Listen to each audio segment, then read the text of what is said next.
came across Mark Green when I saw a book at the back of a church in one of those kind of bookstores that churches often had, and it had an intriguing title.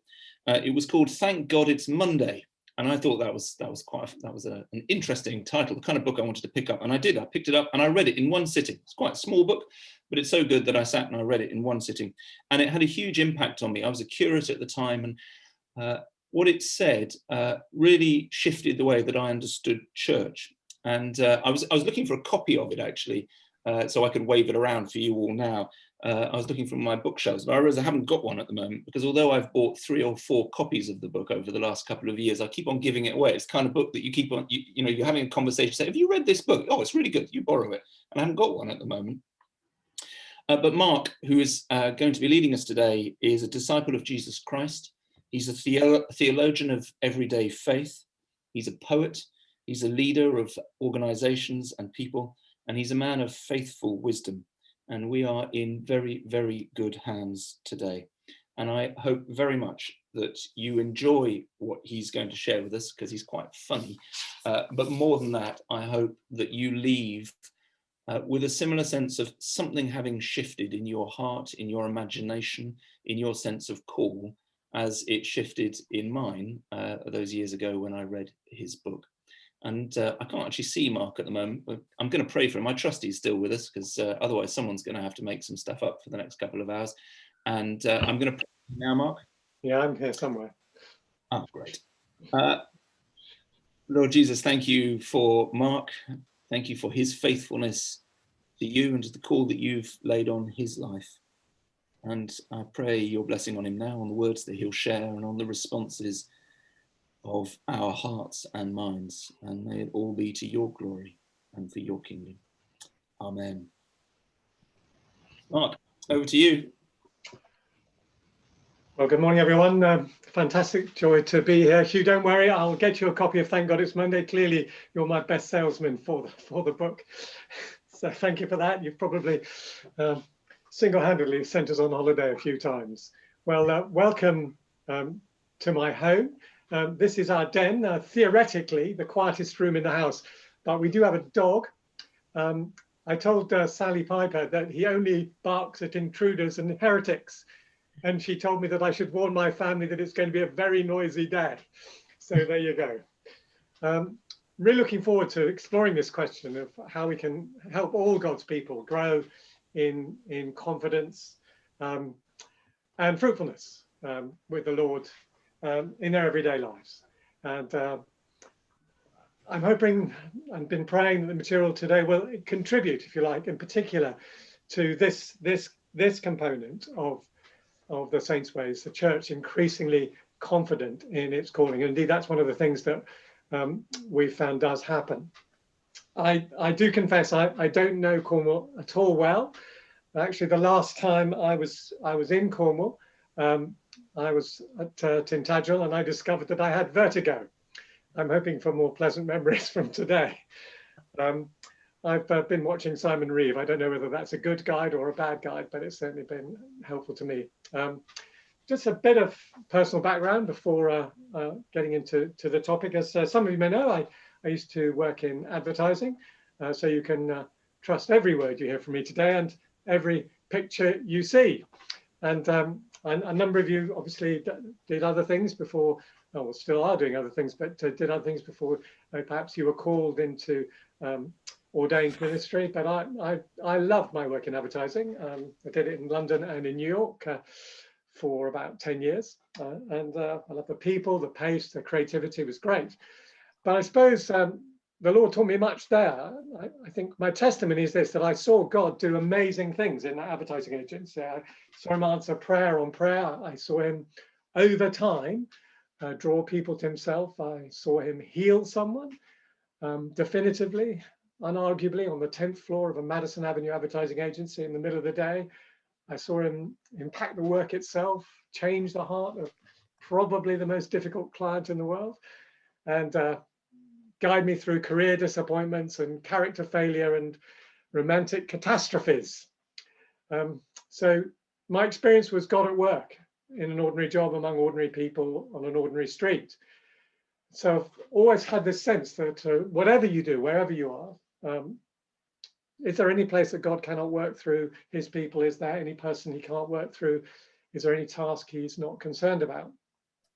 And as you've heard, I work at the London Institute for Contemporary Christianity. And usually when I talk about this, I use the example of probably one of the most popular of our post-war British heroes, a man guaranteed to save the world. And that, of course, is James Bond. He tends to save it every 3 years. He's been a bit delayed by the pandemic this time, so we'll have to wait a bit longer. Now, as you know, and I'm sure you're aware, he's not widely acclaimed in Christian circles for very good reasons. But I suspect there's probably not a man here who's not at some point, perhaps before they became a Christian, and not imagined themselves to be James Bond. And I actually do have evidence of this, quite reliable evidence of this. And turns out, he's not the only one. So there you have it. People everywhere want to be James Bond. Now, of course, whilst it's appropriate to critique him, he does have some qualities worthy of praise. He is courageous, persevering, and resourceful. He's the master of technology, never its slave. He's decisive and he's patriotic. He may, like Samson, sleep with the enemy, but unlike Samson, he never gives away secrets critical to national security.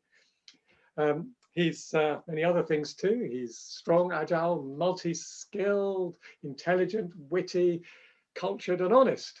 He's also a male chauvinist pig and an emotional desert and a spiritual black hole.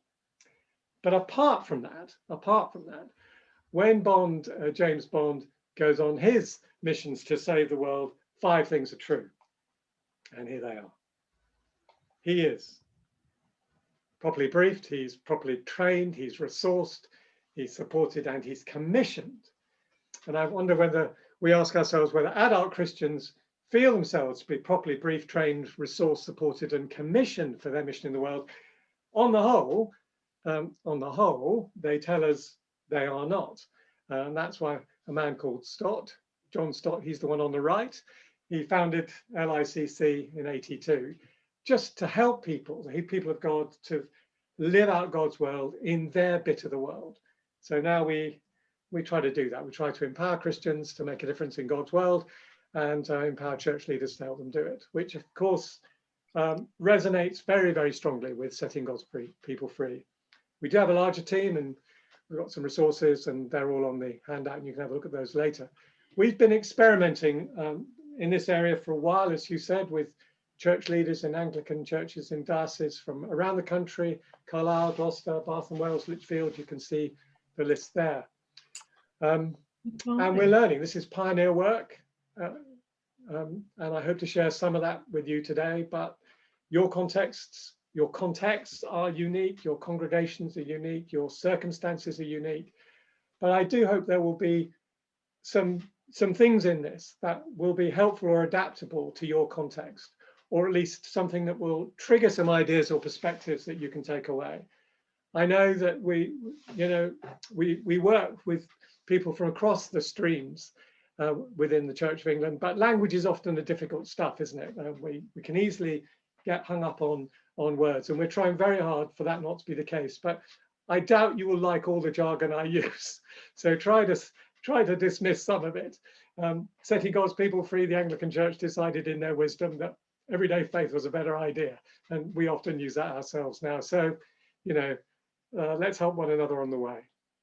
One thing I would say about this process that we've learned is that what we're going to look at today doesn't need any money to pursue it. Hugh will give you my book, so you don't even need to buy that. You don't need any extra staff to pursue this. You don't need any special resources. Of course, resources can sometimes give you a leg up, they can help you, but you don't need them. Essentially, this whole thing is not about adding new things, but potentially about doing the things that often we already do or already have to do in a slightly different way. And we will come to a number of those in session 2 and session 3. One vicar we'd worked with us said that what the process had done for him was immensely enrich his thinking about this familiar blessing, which I imagine many of you say at least once a week. Go in peace to love and serve the Lord. Go in peace to love and serve the Lord. I wonder what is in your heart and what is in your head, what's in your mind when you say that to the people that the Lord has given you to cure, as it were. And I wonder what we imagine is in their minds and hearts when they hear it, when they leave. And for me, that sentence works in 2 directions. It works forwards and outwards, love and serve out there, but also backwards. It says, on the basis of all that we have done together as we've been gathered, welcome and praise, confession and creed, intercession and offertory, word and sacrament, on the basis of the shalom, the peace that we have offered one another, that we have enjoyed with one another, that Christ has given us, on the basis of all that we have shared, all that we've received, with all that, go now in peace to love and serve the Lord out there. And it's interesting to me as a layperson to hear how often priests add the little word so or now into those words. So now go, or go now, reflecting that movement, if you like, from the gathered community to the sent community, from the gathered to the scattered. So go in peace to love and serve the Lord. Go now in peace to love and serve the Lord. And today, I suppose I've divided these explorations into nurturing whole life disciples, into those 2 movements outwards. What vision, if you like, what imagination do our people, the people who are in our community, need to have for their Monday to Sunday life as disciples, if that's a good word for you? How can they grow in confidence from wherever they are? And, you know, people are in very different places, aren't they? And yeah. And then inward, what kind of congregational culture, what kind of community culture forms and sustains people in that? What adjustments, if any, might you want to make? What wisdom do you have to share with others? So I have 3 sessions of input. I'm going to a little bit of biblical foundations here. What biblical convictions underpin that report and the work that the diocese is engaged with? And then leading cultural change, which sounds rather grand, but what I hope you'll see is that what we have to offer is a very simple framework that many have found helpful, and then some practical ways forward. And I wonder if for today's purposes, you might just jot down the names of 3 people in your congregation as people to be thinking about as we go through the day. So someone over 70, someone between 18 and 40, and someone between 6 and 11. And there is a long handout for you. If you're handout people, then there's space in there to fill those in if you like. So let me begin with a story. This woman called Thelma, and Thelma is 93 years old. And she's not as quick on her pins as she was when she was 89. And she's in a small church in West Bromwich, near Birmingham. And when I say a small church, it's got about 12 or 13 people in it. So I think that is a small church. And she loves the church. She's devoted to the church. She does stuff in the church. She supports the minister and so on and so forth, cares for the people. But she doesn't really feel like she's got a mission or a particular thing to do. I'm not saying she's waiting for heaven, but she's not, going for it. And then her minister takes her through a resource. Today's not about resources, but this is the true story. It's called Life on the Front Line. And when she went through that, life, the front line being defined as a place somewhere in the community where you might engage with people who don't know Jesus, could be anywhere. And Thelma suddenly realized that she had a front line, or if you like, she had a mission field, or she had a community that she could bless. And the community that she realized that she could bless was the Asian convenience store at the bottom of her road that she went to 3 or 4 times a week. Now, she was not as quick on her pins as she was, but nevertheless, and despite the fact that her friends were saying, Thelma, let us carry your shopping for you. We will pick it up. We do not want you falling over. Didn't matter. Rain, sleet, snow, sun, whatever. Thelma was going down there because the Lord had given her those people, and she prayed for that family. She prayed blessing on that family. She became the person sort of, I don't know, not quite a secret pastor, but, you know, a secret greeter, welcomer, hugger, and so on of those in that community. And in the end, the family started to carry her groceries home for her. So she got an extra 10 minutes, had them in her home and all that kind of stuff. And what Rachel, the minister, said to me was, you've empowered her. She's exhilarated. It's excited to be working with God. Her life just got fuller. So what did she need? She didn't need to grow in confidence just through another sermon, though that might have done it, or necessarily through another prayer meeting, or even through another resource. What she needed was to discover and believe that there was a place in her ordinary life where she could minister to those who didn't know Jesus, and have that affirmed and encouraged by her community. There's one of the videos that you've got, I think it's number 4, Angie Netherwood, as I recall, is a doctor. And one of the things she talks about in that, I hope we're not watching that one today because I'm blowing it. We are? Okay, well, I'll leave it. Sorry. Anyway, you get to see that later. So what Thelma needed was eyes to see what was in front of her. Eyes to see her bit of the world through God's eyes. She needed, if you like, a fresh imagination for daily life.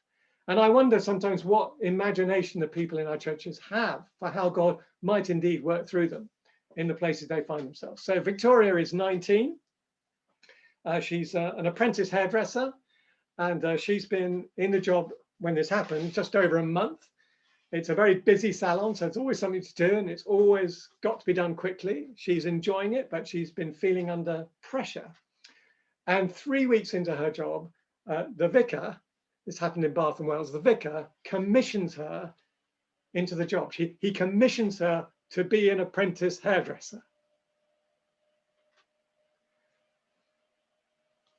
And she said to me, I've just been so much more at peace since that day. Anyway, I asked her in front of 300 people at the time, I asked her, what difference does being a Christian make to the way you wash someone's hair? Now, I had not met her before, and I think that's actually quite a mean question in retrospect. But quick as a flash, she said, well, I pray for them as I'm massaging the conditioner. Now, I hope she massages it in well. I'm sure she does. But see what's going on there. You know, what's she realizing? You know, this praying is an invisible gift to our clients. Soothing conditioner for the soul, not just the hair. And behind there's a whole set of beliefs. She believes that her daily context matters to God in that salon, that the actual work she does is important, that it can be done in a distinctive way. She believes that God is alive and can move in a hairdressing salon. She believes that God wants to bless her clients and that she can be part of that. She believes in the power of prayer and in God's freedom to respond in his own way and in his own time. She doesn't need to see the results of those prayers. And probably this side of heaven, she won't. But it's still worth praying. God will be listening to her. She's confident in the God who sends her. So our people are out there. And they're not necessarily as convinced. Some of them may be, as Thelma or Victoria, that the places that God has put them are significant to him. or that the people they naturally meet, the places they naturally go, could be context to show and share the love of Christ. So the question is, what kind of church makes disciples like Thelma and Victoria? And it's a church with certain kinds of convictions, it seems to me. It's a conviction about the scope of God's interest in his people. And I'm sure you're familiar with these, but let me take you through these. You know, do the everyday things matter? Well, we've probably all read, whatever you do, work at it with all your heart. And clear it is, whatever you do, whether it's in a home or a hospice, whether you're making a meal at home or in a restaurant, hauling in a catch from a small fishing boat, working fishing boat, or just angling on a river. But still the question nags at people, why does it matter? Because if the things I do every day don't matter to God, well, what am I doing? I'm just wasting my time. So if we go back to the beginning and let's see if we can answer that question, why does God create Adam on day 6? Why doesn't he create him on day 1? Why does Adam create Adam on day 6? Because if he created him on day 1, it would have been dark and there would have been nowhere to stand. So by the time God creates Adam, everything's ready for him. There's ground to stand on, there's air to breathe, a gorgeous environment to enjoy, delicious, nutritious food to eat, water to drink, animals to look after, purposeful work to be done in the garden. What has God done? He has created a context for human flourishing. God is love. So everything he does is an expression of that love. That's what a good parent does, tries to create a home in which everyone in the family can flourish. That's what a single person does when they go about creating a home, creating a place where they and their friends can come and rest and relax and be refreshed and strengthened. That's what a good manager does, create a context in which people can give their best in an office context or in a factory. And that's what a good church leader does, create a context for people to flourish in Christ. And we see this same desire to, if you like, create a context for human flourishing, to bring shalom, peace, to our streets and towns and cities on the cross. What does Paul say about the work of Jesus? He says, he is the image of the invisible God, the firstborn over all creation. For in him all things were created, things in heaven and things on earth, things visible, I don't know, elephants, toucans, bananas, things invisible, electricity, subatomic particles. Here's a picture of something invisible. So the thing is, if all things were created by Christ, why wouldn't he still be interested in them? And if all things were created for Christ, why wouldn't he still be interested in them? Why wouldn't he be interested in the extent to which people created in his image have an impact on them in the places they go to day by day, where he seeks that his kingdom would come? But as you know, there's more to it, isn't there, than maintenance and so on. There is a bigger goal on the cross, and through Christ to reconcile all things to himself, whether things on earth or things in heaven, by making peace, shalom, if you like, Iranian the Greek, through his blood shed on the cross. He wants to reconcile all things to himself, bring all things back into proper relationship with him. So whoever we are, whatever we do, everything we do is important to the Creator Lord, because all was created for him. Christ is Lord above all things. And everything is important to the Redeemer Lord, because everything has an impact on his creation, on those created in his image. So I think this is the great project that God invites all his people into in all of their lives. Tony Campolo, who's an American sociologist and Christian thinker, once said this. I don't know if any of you are familiar with Tony Campolo, but he's a very low-key American. And he said, evangelism, he said, in his low-key way, and being as low-key as I can with Tony Campolo, is an invitation to join a movement to change the world. Now, I think he sees it in the 5 marks of mission kind of way, really. He knows, and we know, that evangelism is more than that, but it is nevertheless. So we are freed from the power of sin, death, and Satan, and empowered as new creatures in Christ to live in his ways and pursue his purposes wherever we find ourselves. So just as the people in Babylon were called, if you like, to seek and pray, action and prayer, for peace and prosperity, of the cities and towns and villages that they were in, so we are. So all our people, all of us, from 0 to 103, are part of God's big plan in time and eternity. And I think this is vital to make the connection, if you like, between Colossians 3 and Colossians 1. Colossians 3 connects to Colossians 1. Our whatevers are important because they connect, or have the potential to connect into God's all. All our whatevers, he weaves into his all.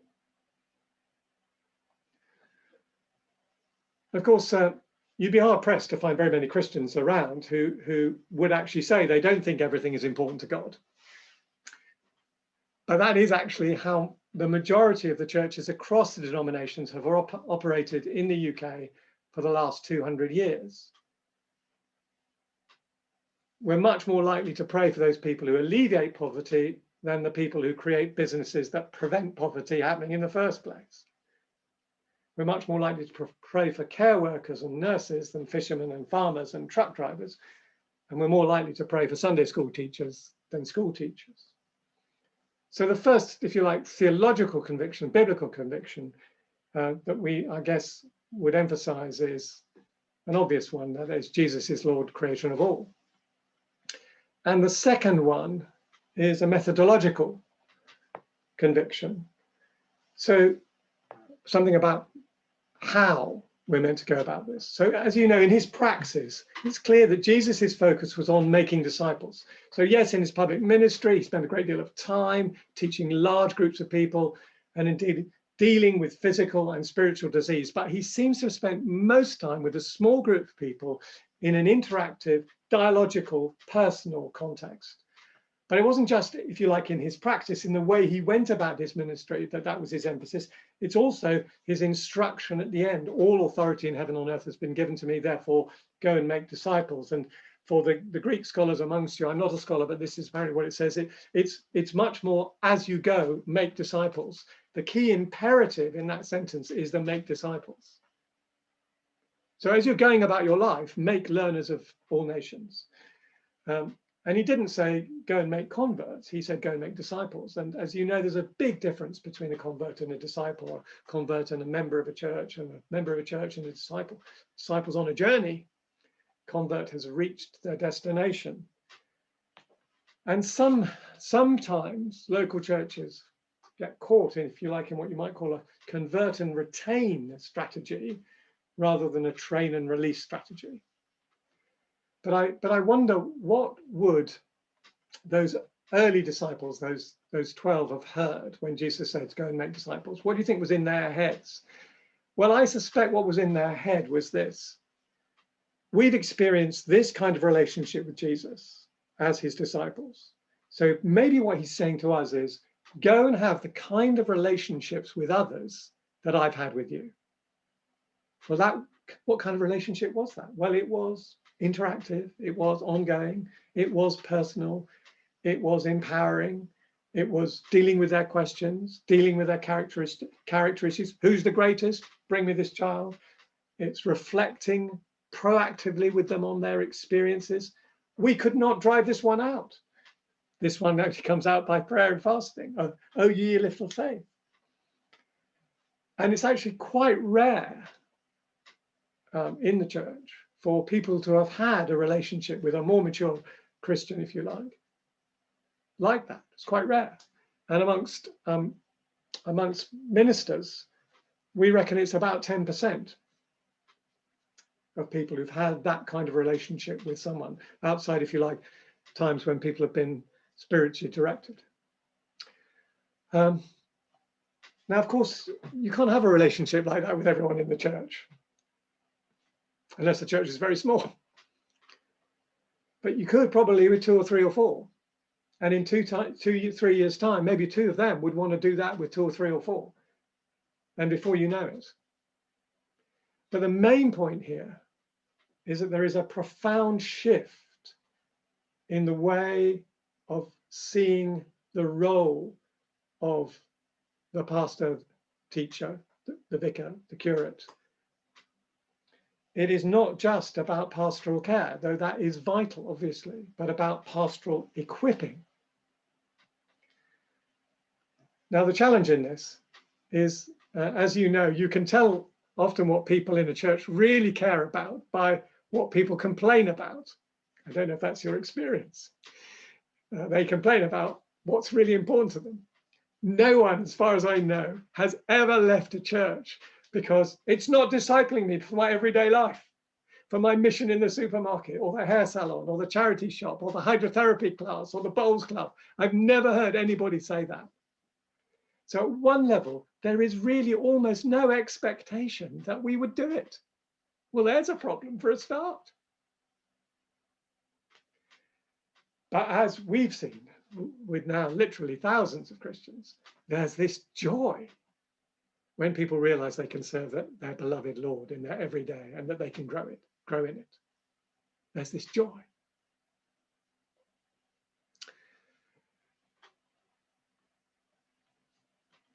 After break, I may tell you a story, but to conclude for now, no, I'll tell it now. Let me tell you about Ed. And I'll just go over 2 minutes. You can have the time back and I'll just take it off the next bit. Ed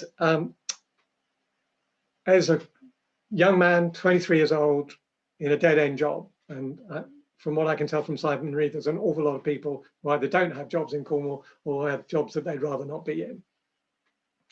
And he's working in this factory and he was bored, really bored. He was completely overqualified for the job and he was bored. Have you got the point? He was bored. He also a very gifted worship leader. And he, thought, well, maybe that's what the Lord wants for me. And so he asked his home group, he was part of a home group, whether they would pray for him. And they started to pray that Ed would get a new job. And nothing happened. And then he asked that the vicar would pray for him, the minister would pray for him, and then the minister prayed for him to get a new job. And he didn't. Then he asked if the whole church would pray for him, church of 80 people. And he didn't get a new job. So one day, Ed, who works in a factory, meets my colleague, Neil Hudson, who bears some remarkable resemblance to Martin O'Neill, for those of you who know who Martin O'Neill is. And Neil said to him, heard this story, so he said, so if you've prayed, if your small group's prayed, if the minister's prayed, and if the whole church has prayed that you get a new job, and you haven't, what does the Lord want you to do there? Now, there could have been many responses, and I'm sure there were, to Ed, pastoral care responses. Well, the Lord is teaching about perseverance. The Lord is teaching about how to wait. He will do things in your character. And there might have been practical responses. Get your hair cut. Do yourself a decent CV. Get rid of the typos in your CV. Or there's somebody in church who can help you with interviews. There could be all kinds of things going on there. But what Neil said was, what does the Lord want you to do while you're there? And he quoted Jeremiah 29:7. And Ed said, so you mean the Lord wants me to be a blessing there? Yes. So Ed starts to get in 10 minutes early and he prays for the people coming off the shift as well as the people coming on the shift, silently to begin with. And then he starts to pray for them out loud because he gets to know more people. Now, the thing is his job still boring? And the answer is yes, it is still boring. Is he still overqualified? Yes. Does it diminish that? Well, no, but yes. Is his day boring? No. Because he's working with God. And 3 years later, in the providence of God, he met Neil somewhere else, some other part of the country, and said, which of course is easier to say when things have turned out differently. So I am in a better job now and I'm really enjoying it, but I'm so grateful for that time. Of course, he might not have been. I accept that. So setting God's people free was not a document rooted in a marketing strategy or a productivity analysis. Here's how we can make the most of people and get them out there doing stuff. That's not where it's coming from. It's come, I think, out of a conviction about the triune God's love and concern for relationship with all of his people, day by day by day. That's where it's come from. And how we might do that in a local congregation, we'll look at in session 2. I think now we're going to go into groups and after the break, and you've got 3 passages in your handouts to look at. You're only going to look at one. Which one that is not in my power. I have no authority for that. One is 2 Kings 5, the story of a young servant girl. One is the account of a farmer responding to a new migrant worker in Ruth 2. And the third one is the account of an itinerant preacher in a boat in Acts 27 in a storm. I hope you will find them helpful. There's some questions in the handouts for those.